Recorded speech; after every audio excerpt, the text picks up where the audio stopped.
right, guys, Dave Smith. This is episode 2 of Ask Dave Anything. Real quick from the top, this is about the last week. We had some questions. One of them actually was from our very own Sally Bean.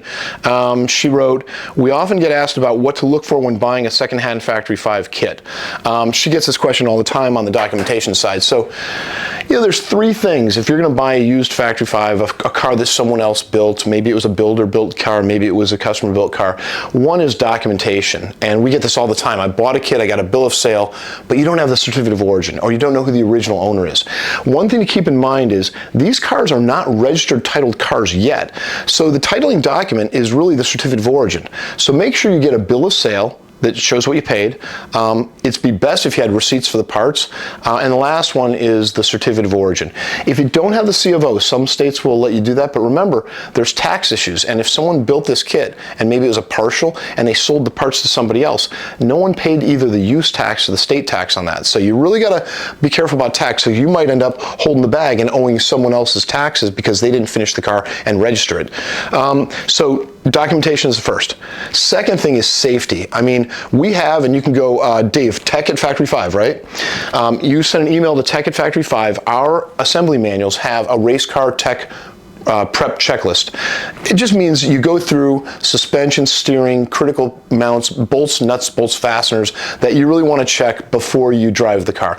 Don't assume anything. It's a custom built car, so you want to be like kind of looking out for that. Use our race car checklist. It goes through all the things that you have to check before you know the car is roadworthy.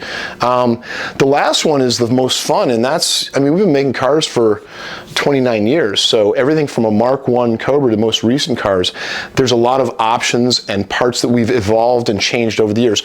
We've tried to keep them kind of, interchangeable, and some are, most are, some are not, but wheels are huge because in the early days we didn't have the same access to wheels. We tooled up on wheels. Side exhaust, polished stainless side exhaust, roll bars, even options like lighting and gauges and all that stuff, we've got that.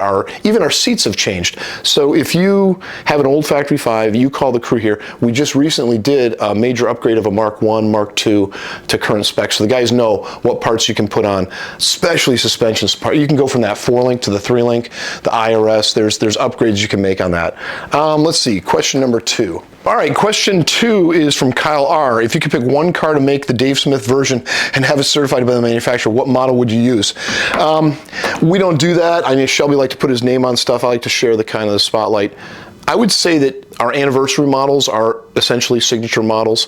Next year we're going to do our Cobra and our Coupe. Those 2 cars are going to be special 30th anniversary models. I think we went back, we did 15 year, we didn't do our 10th year. We tried to do the significant anniversary. So next year is our 30th anniversary. We already kind of have our plans for what we want to do. Most recently was the 25th anniversary. We kept one in the showroom. We'll definitely keep one of the 30th anniversary cars. What else we got here? Question from N2 Mini 1. That's his handle on the Factory 5 forum. And by the way, if you want to know Factory 5 and talk to customers, go to the Factory 5 forum. Wealth of information. On the forum, N2 Mini 1 writes, I would love to know the numbers on how many of each kit have been sold and how many of each different design had to be sold before they got to their break-even point. That's an easy question and a hard question. I ran beforehand, I looked at these. Mad Dog and I went through some certificate of origin books and looked.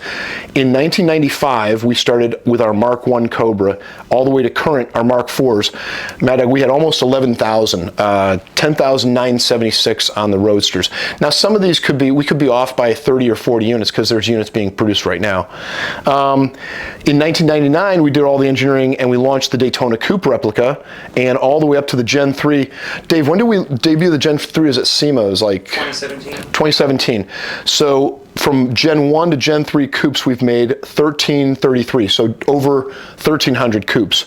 The next in production series, we were designing the GTM.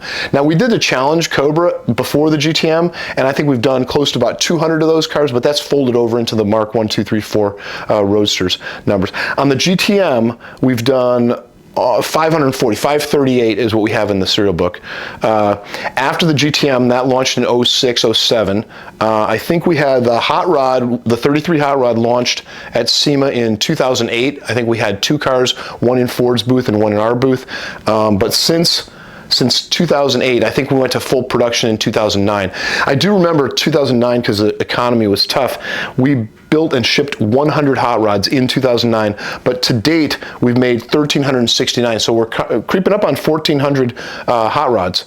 After the hot rod, we went kind of sideways with the 818. We wanted a car that we could export, a car that had maybe a different type of drivetrain that would appeal to younger generation. And the 818 development path, I think we launched it, I want to say 2013. Most of these cars we introduced at SEMA. It's kind of like, here's what it's going to come. SEMA's a great place to do that. But on the 818, we did 658 818s. And lastly, the hot rod truck.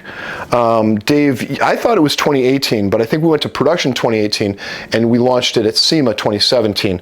On the hot rod truck, we've done just shy of 300. So I didn't add all those numbers together, but the second part of your question, so those are all the numbers. The second part of your question is a little more difficult because for each model, when you look at the cost of launching a model, you have your R&D costs, and that's your salaries and your raw materials and your designs and your engines, the parts that you buy. Tooling and fixturing is amortized over what you think you're going to sell. So, you have to forecast how many units you're going to make a week, month, year, and then you take your tooling, and we like to do an ROI at Factory 5 of about 2 years. I'm a small company, so I can't, run production costs and R&D costs into a 7-year or a 10-year amortization. So if we can't get our tooling costs back in a couple, 3 years maybe at the most, it starts to look like it's not a good product. But I can't really answer the question on investment in each model because like something like the F9 or the GTM took a huge amount of investment, and it's a halo car. It's a your frontline flagship car, so you're not going to make a lot of money on it. So some cars you're not going to make a lot of money on, but you're doing it for a different purpose. Other cars are bread and butter and you have to pay the bills with. And I think last time we talked about, I have this battle inside myself of what I have to do from a business standpoint and what I want to do, because it's cool car stuff. I think I can dive into the amortization stuff a little bit more detailed if I were to focus on one model and talk about the development costs of that model, how many years it took to develop, and then what the returns were based on the volumes. And then remember, in accounting, you got depreciation and other kind of accounting tricks that you can do to keep your business afloat. All right, next question, number 4, is Michael M. asked via email, what are your favorite pizza toppings? I won't spend too much time on this. There was a vibrant discussion about pineapple. It's not my big choice of topping. We didn't have a lot of money growing up, so my mom bought those mushrooms in those little glass jars at the grocery store, the rubber mushrooms, real springy. I like mushrooms on my pizza, but they can't be the limp kind. They got to be the rubbery mushrooms. That's about it. I like sausage, but hell, any pizza is good for me as long as there's no fish on it. Jamie O from asked via LinkedIn, and I know Jamie, he had his Dallas Cowboys themed car at SEMA 2 years ago. He asked, when is FFR coming to Texas? I'd love to see y'all out at Autorama, World of Wheels, Cavalcade of Customs, Good Guy shows. A lot of builders and potential builders are here. Jamie, first of all, awesome job on your car. What I liked about Jamie's car is it's a Dallas Cowboys car, so you either love the Cowboys and you love the car, or you hate the Cowboys, but either way, the car gets a lot of attention. Notoriety, there was this expression, all news is good news, even bad news is good news. Well, that car drew a lot of attention, and he did a great job on it. Texas is a tough one. We haven't been there for a while. We did, back in the early days, do a lot of shows. I mean, Dave, we did that Quaker State Challenge down with the UTI schools. Good Guys, we've been down there. Texas has a Texas Cobra Club, does a rally every year. I went to it. I was a guest speaker about 2 or 3 years ago. There is a shift. I don't think we're going to go to Texas that much. If there's one great show a year we could go to, we might consider it. But there's been this seismic shift in marketing, and you guys have noticed it. SEMA might be the exception. I always said, if you're in the car business, you're at SEMA. If you're not at SEMA, you're not in the car business. So SEMA, I'm going to put over here. But shows and events have kind of morphed. It used to be that shows and events were like, they had the manufacturers midway, right? And then you had all the customer cars and customer corrals.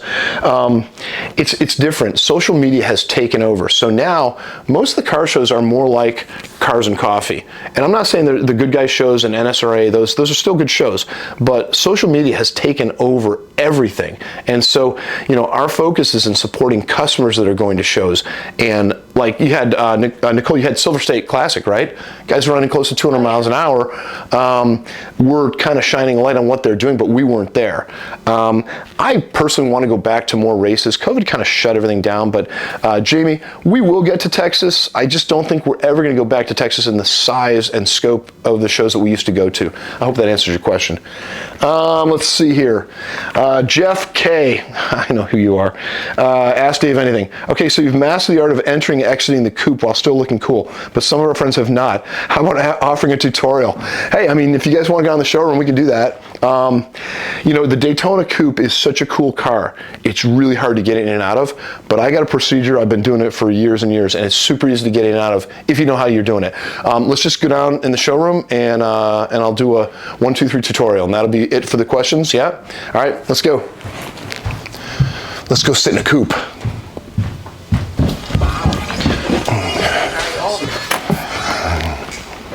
All right, let's sit in the coupe here. All right, guys, you got this really cool coupe. I've shown 1,000 people in the showroom how to get in and out of the car. If you don't know, you end up looking really kind of awkward. So you open the door, right? First thing everybody does is sit their butt in. That's not what you do. I put my right leg into the coupe, right? And I sit on the door sill. Everybody still wants to put their butt in. Don't do that. Slide your butt out and put your head in, like you're getting into a submarine. Then your leg follows. So you just got in nice and cool. You'll notice about the Gen 3 Coupe, tons of space in this coupe. I mean, in this car, I technically would have to push my seat forward and maybe give a lift. In my race car, I run with 2 seat pads underneath me so I can see cones and apexes, because you really get low in this Gen 3 Coupe. Now, I'm nice and comfortable getting out. Everybody wants to get out like they do in a regular car. They swing their legs out. Don't do that. I grab the roll bar, and I put my hand here, and I push my head out first. So in both, your head's following your body. Then I turn around and grab the roll bar, and I put my other hand here, and I push myself out. I'm so cool. Super easy. If no one told you how to do that and you had to sit in it at a car show, you end up looking kind of wonky. So super easy to get in and out of the coupe. It's a fun car. Once you're in it, there's tons of space to run, and hope that helps.